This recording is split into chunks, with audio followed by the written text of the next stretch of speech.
Assalamualaikum warahmatullahi wabarakatuh. Semoga sedulur-sedulur dimanapun panjenengan berada tetap dalam lindungan Allah. Dan dimudahkan rezekinya, yang berkah, barokah, melimpah, bisa pergi ke Mekah, Madinah. Bisa bikin rumah mewah sisanya buat beli sawah. Dan dijadikan keluarga sakinah, mawadah warohmah, dan beri keturunan yang soleh dan soleha. Amin ya robbal alamin. Nama-nama Sunan Wali Songo. Berikut ini adalah daftar nama-nama Sunan Wali Songo beserta asal daerahnya. Maulana Malik Ibrahim, Sunan Wali Songo yang paling lebih dahulu ada. Beliau dikabarkan berasal dari Persia dan kemudian menetap dan berkedudukan di Gresik, Jawa Timur. Sunan Ampel, Ngampel, Sunan Wali Songo yang memiliki nama asli Raden Rahmat dan berkedudukan di Ngampel, dekat Surabaya. Sunan Bonang, Sunan Wali Songo yang semula bernama Makdum Ibrahim ini adalah anak kandung dari Sunan Ampel. Ia berkedudukan di Bonang, dekat Tuban. Sunan Derajat, Sunan Wali Songo yang awalnya bernama Masih Munat ini adalah adik dari Sunan Bonang. Ia berkedudukan di Derajat, dekat Sedayu, Surabaya. Sunan Giri, Sunan yang semula bernama Raden Paku ini adalah asli murid dari Sunan Ampel. Ia berkedudukan di Bukit Giri, dekat Gresik. Sunan Muria, Sunan yang berkedudukan di Sungai Muria, Kudus. Sunan Kudus, Sunan yang semula bernama Udung ini berkedudukan di Kudus. Sunan Kalijaga, Sunan yang bernama asli Joko Said ini berkedudukan di Kadilangu, Demak. Sunan Gunung Jati, atau yang bernama asli Syarif Hidayatullah merupakan satu-satunya anggota Wali Songo yang menyebarkan agama Islam di Jawa Barat. Ia lahir sekitar tahun 1450 dan wafat pada usia 120 tahun atau sekitar tahun 1520, update 280815. Periode dakwah Wali Songo. Kita sudah mengetahui bahwa mereka adalah Maulana Malik Ibrahim ahli tata pemerintahan negara dari Turki, Maulana Ishak dari Samarkand yang dikenal dengan nama Syekh Awalul Islam, Maulana Ahmad Jumadil Kubra dari Mesir, Maulana Muhammad Al-Maghrabi dari Maroko, Maulana Malik Israel dari Turki, Maulana Hasanuddin dari Palestina, Maulana Aliuddin dari Palestina, dan Syekh Subakir dari Persia. Sebelum ke Tanah Jawa umumnya mereka singgah dulu di Pasai. Adalah Sultan Zainal Abidin Bahiyan Syah penguasa Samudra Pasai antara tahun-tahun 1349 sampai tahun 1406 yang mengantar Maulana Malik Ibrahim dan Maulana Ishak ke Tanah Jawa. Pada periode berikutnya, antara tahun-tahun 1421 sampai tahun 1436 datang 3 dai ulama ke Jawa menggantikan dai yang wafat.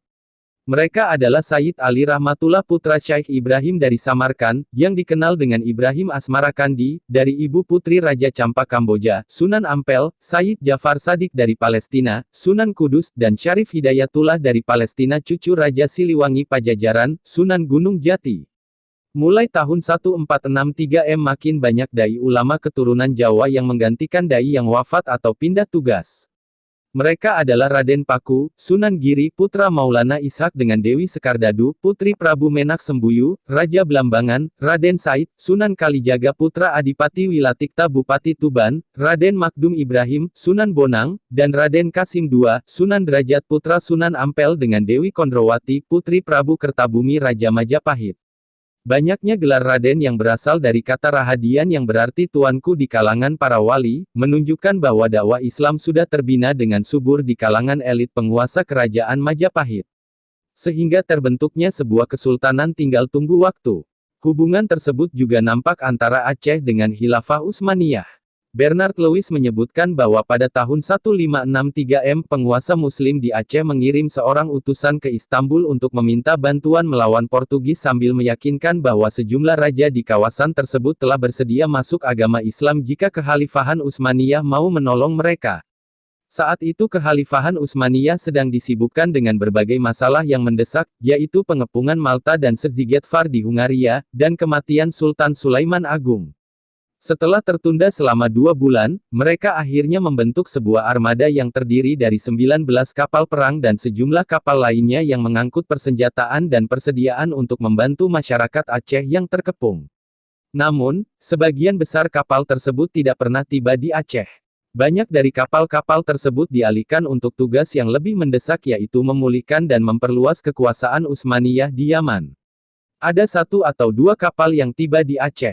Kapal-kapal tersebut selain membawa pembuat senjata, penembak dan teknisi juga membawa senjata dan peralatan perang lainnya, yang langsung digunakan oleh penguasa setempat untuk mengusir Portugis.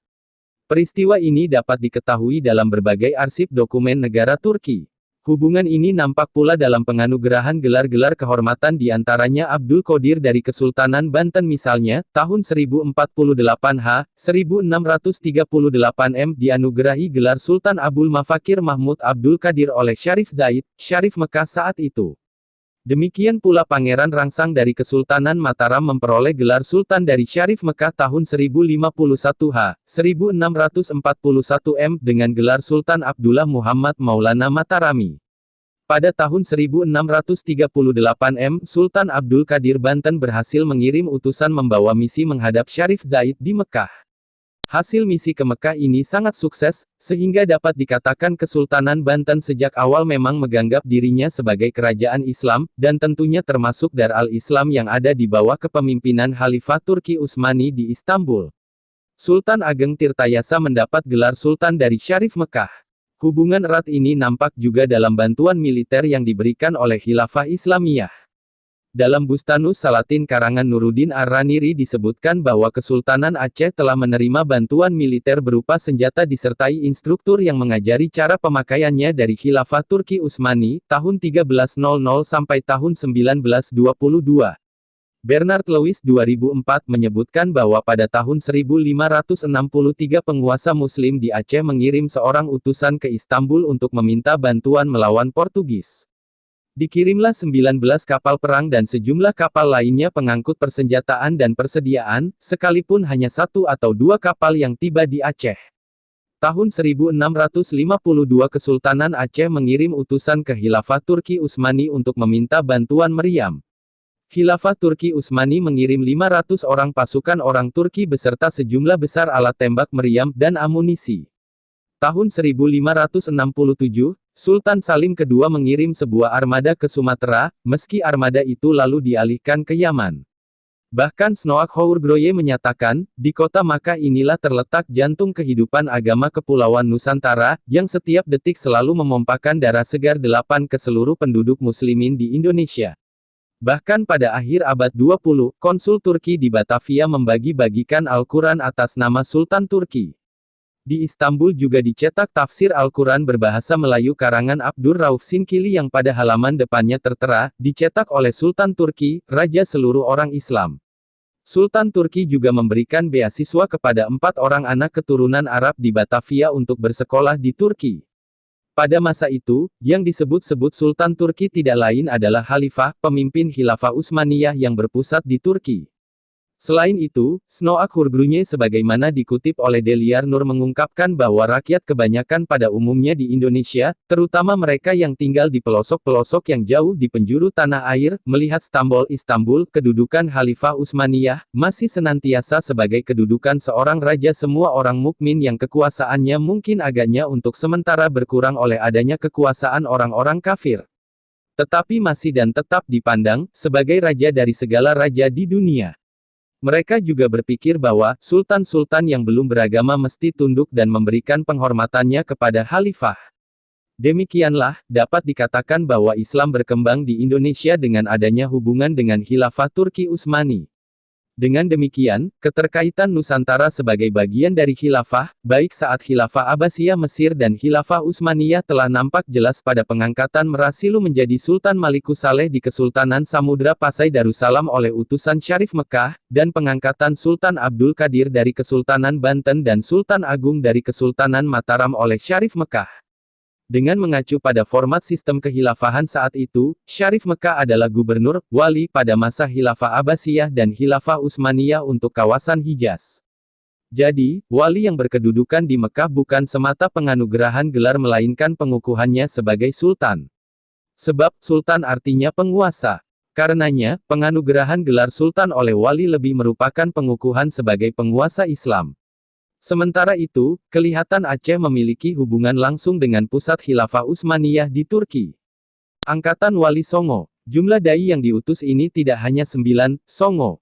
Bahkan ada 6 angkatan yang dikirimkan, masing-masing jumlahnya sekitar 9 orang. Versi lain mengatakan 7 bahkan 10 angkatan karena dilanjutkan oleh anak keturunannya. Para wali ini datang dimulai dari Maulana Malik Ibrahim asli Turki. Beliau ini ahli politik dan irigasi, wafat di Gresik. Maulana Malik Ibrahim ini menjadi peletak dasar pendirian Kesultanan di Jawa sekaligus mengembangkan pertanian di Nusantara. Seangkatan dengan beliau ada 2 wali dari Palestina yang berdakwah di Banten, salah satunya Maulana Hasanuddin, beliau kakek Sultan Ageng Tirtayasa. Juga Sultan Aliuddin, beliau dari Palestina dan tinggal di Banten. Jadi masyarakat Banten punya hubungan darah dan ideologi dengan Palestina. Juga Syekh Jafar Shadiq dan Syarif Hidayatullah, dikenal di sini sebagai Sunan Kudus dan Sunan Gunung Jati, mereka berdua dari Palestina. Maka jangan heran, Sunan Kudus mendirikan kota dengan nama Kudus, mengambil nama Al-Quds, Yerusalem, dan Masjid Al-Aqsa di dalamnya.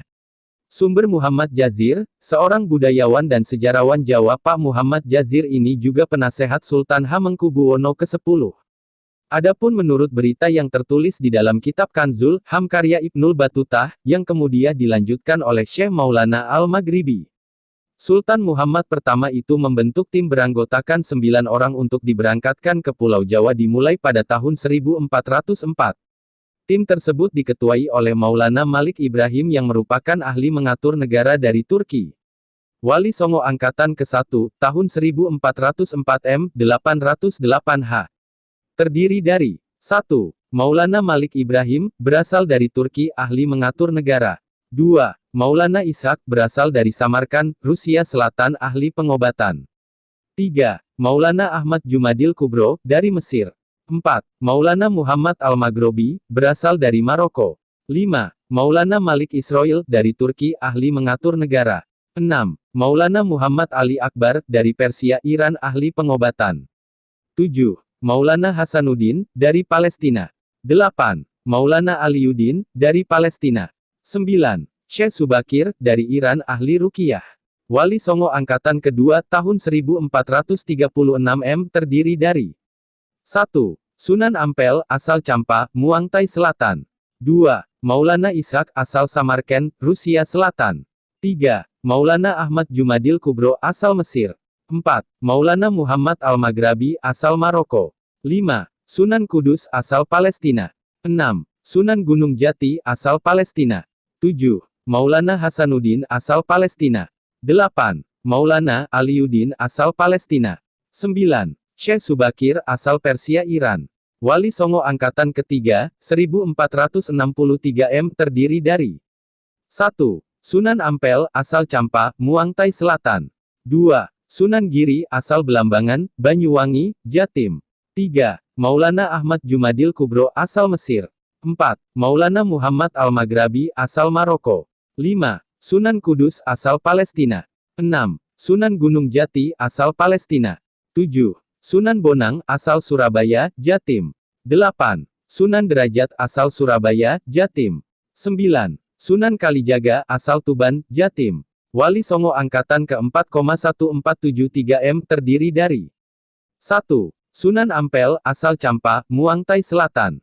2. Sunan Giri, asal Belambangan, Banyuwangi, Jatim. 3. Raden Fatah, asal Majapahit, Raja Demak. 4. Fatullah Han, Falatehan, asal Cirebon. 5. Sunan Kudus, asal Palestina. 6. Sunan Gunung Jati, asal Palestina. 7. Sunan Bonang, asal Surabaya, Jatim. 8. Sunan Derajat, asal Surabaya, Jatim. 9. Sunan Kalijaga, asal Tuban, Jatim. Wali Songo Angkatan ke-5,1478 M terdiri dari 1. Sunan Giri, asal Belambangan, Banyuwangi, Jatim. 2. Sunan Muria, asal Gunung Muria, Jawa Tengah. 3. Raden Fatah, asal Majapahit, Raja Demak. 4. Fatullah Han, Falatehan, asal Cirebon. 5. Sunan Kudus, asal Palestina. 6. Syekh Siti Jenar, asal Persia, Iran. 7. Sunan Bonang, asal Surabaya, Jatim. 8. Sunan Derajat, asal Surabaya, Jatim. 9. Sunan Kalijaga, asal Tuban, Jatim. Wali Songo Angkatan ke-6,1479 M, terdiri dari 1. Sunan Giri, asal Belambangan Banyuwangi, Jatim. 2. Sunan Muria, asal Gunung Muria, Jawa Tengah. 3. Raden Fatah, asal Majapahit, Raja Demak. 4. Fatullah Han, Falatehan, asal Cirebon 5, Sunan Kudus, asal Palestina 6, Sunan Tembayat, asal Pandanarang 7, Sunan Bonang, asal Surabaya, Jatim 8, Sunan Derajat, asal Surabaya, Jatim 9, Sunan Kalijaga, asal Tuban, Jatim. Terima kasih sudah tonton video ini, semoga manfaat buat kita semua untuk nambah wawasan dan pengetahuan. Simak terus video selanjutnya. Waalaikumsalam warahmatullahi wabarakatuh.